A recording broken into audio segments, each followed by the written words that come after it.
So I'm going to show you what sort of conservation projects we have going on the southern South Island of New Zealand. It's the biggest region in New Zealand, and there's a lot of heritage there. There are thousands of sites, and Department of Conservation is the part of New Zealand government that runs and manages all the conservation land around New Zealand, and where I am's got the largest area of land we manage.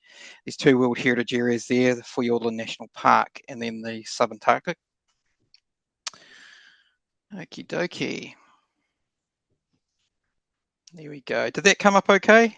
It has, See yes, that? thank you. Oh, good, good. Okay, it's rolling on okay. Um, so managing heritage is important as our biodiversity in the southern South Island. A lot of people come to New Zealand to look at the beautiful forests and lakes and things, but there's a whole lot of heritage sites which are mingled amongst those. What this map shows is all the red, they're supposed to be stars, we're a bit blurred. They're all the recorded heritage sites so far on Department of Conservation land. Um, and the blue ones are the ones we actively manage. At the bottom right of the map, you can see the subantarctic islands, which we're also responsible for. And the Auckland Islands is about 500 kilometres south of us, and then the Campbell's about another 100 from there. So we manage in the Southern South Island 143 places actively, and they're made up of 250 different heritage features. So they are the blue squares you can see there, and of course the area is quite long, so it's hundreds of kilometres long from the top of the southern area we manage down to the subantarctic. So quite a variety of environments. Just give an idea of the period we're dealing with. So New Zealand was discovered quite late in terms of world history. The first people here were the Polynesians, and they arrived around 1280, 1250 AD, and that's the earliest radiocarbon dates we had, probably from the Cook Islands around there.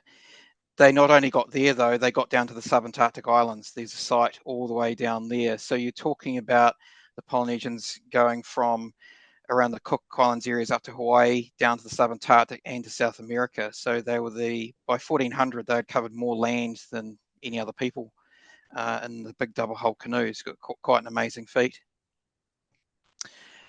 We know they were coming backwards and forwards to the Polynesia to New Zealand because we find pearl shell in some of the early sites. And that earlier period, they were trying to introduce the tropical plant species to New Zealand. About 11 of them, probably about 6 were successful.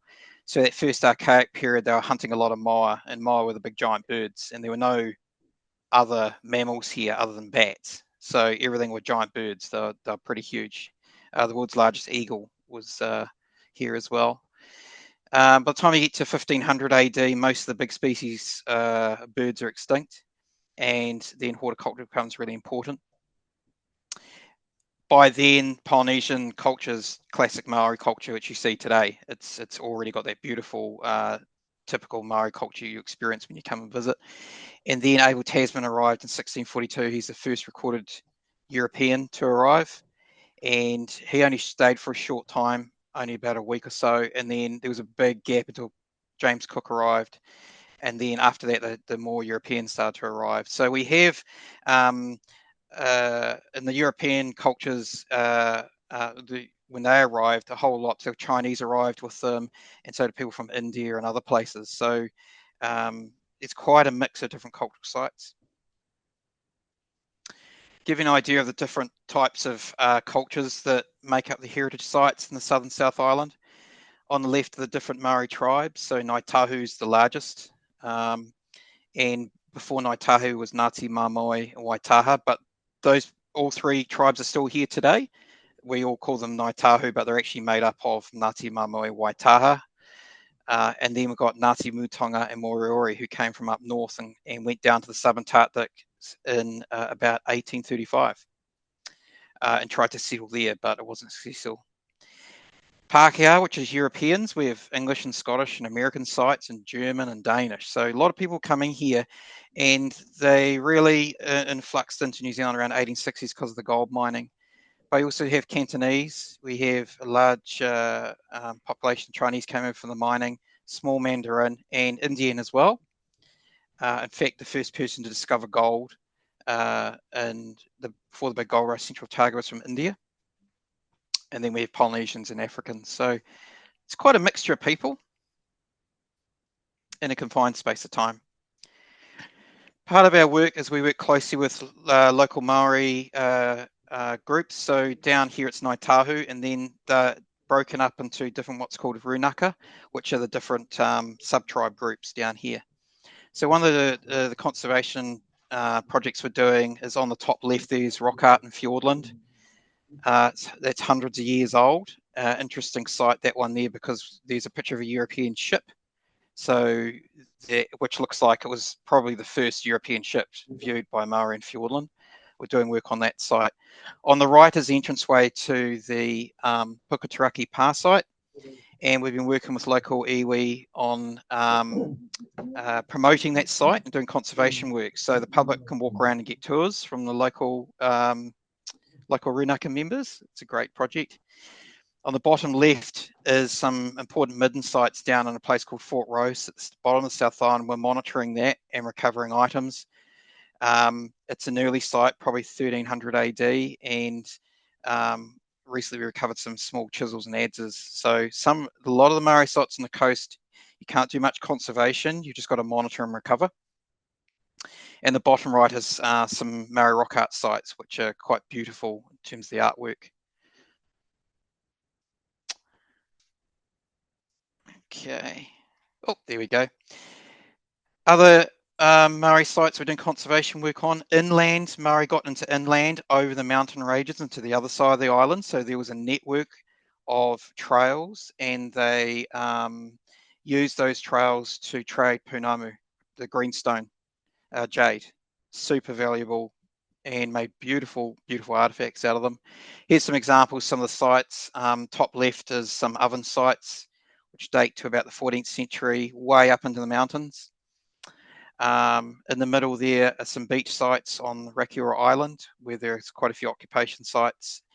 And as you can see on the far right here is quite a special photograph, so not many people have seen this one, is the Polynesian site on the subantarctic island. And we're just doing some recording on that at the moment. So you've seen one of the rarest sites there, which has been exposed, you guys. So, and the bottom middle picture is a waka that was found about 6 years ago, and that's still been conserved, and that dates from about the 18th century. And it was a small waka that went around inlets around mangrove areas. And on the far right, there's a Maori Pa site. So Pa site is a fortification. And we have some really great, there's 4 of them along the coast on Otago here, and they're terraced with pits, and then they had palisades and things. So we're doing work with iwi on conserving that site on the far right at the moment. These are sort of Maori artifacts. So this year, for example, I've written a guide, and we're training the rangers to recover artifacts when they're found. So the process says we work with the local iwi, and if the rangers find something, there's a process. The top left, you have beautiful adzes, carved fish hooks. A lot of them made out of moa bone, which is of course now extinct. On the bottom right there's some examples of the moa bone, and they're used to make the fish hooks and other beautiful items of jewelry. And when we recover those, we record them, and they get transferred straight over to local iwi, and they manage them. And often they put them in the marae, and they teach the kids about local history, which is really cool. So we'll get on to some of the European and Chinese sites that we're managing at the moment. On the far left is a gold mining stamper battery. This is used to crush rock and extract the gold through just stamping it into a powder, really. On the far left, that's the biggest wooden stamper left in New Zealand. And that was built in about although it dates to the late 19th century, it was moved to this location right in the middle of nowhere in about 1910.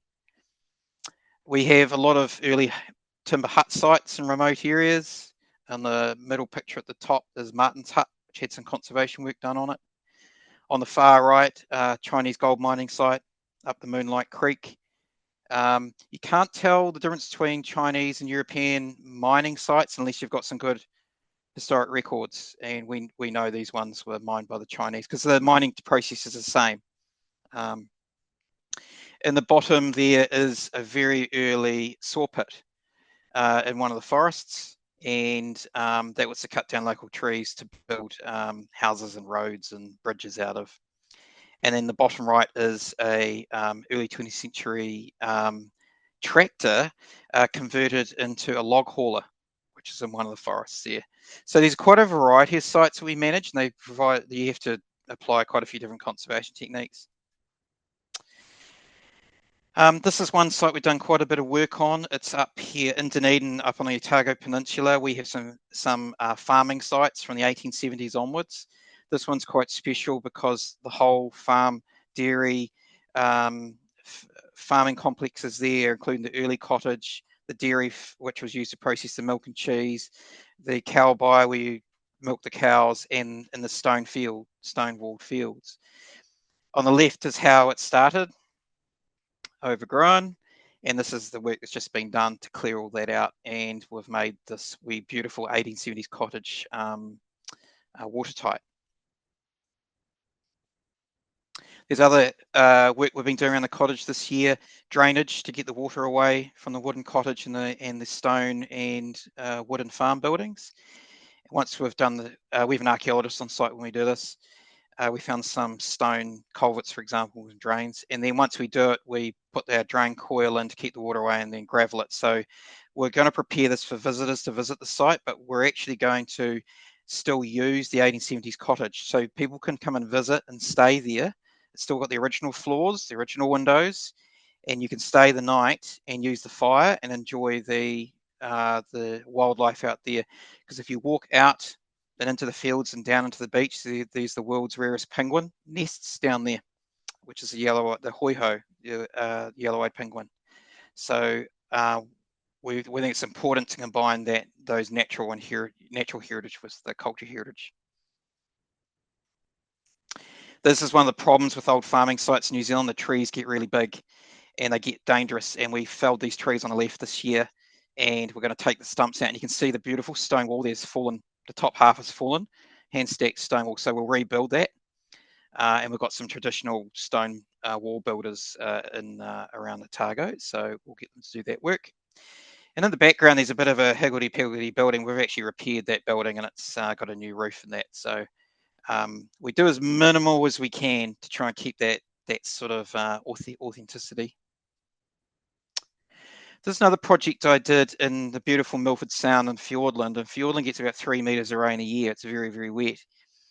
And it's home to the famous Milford Track, which is an old trail, which was then opened up in the late 19th century for more of the tourists to come through.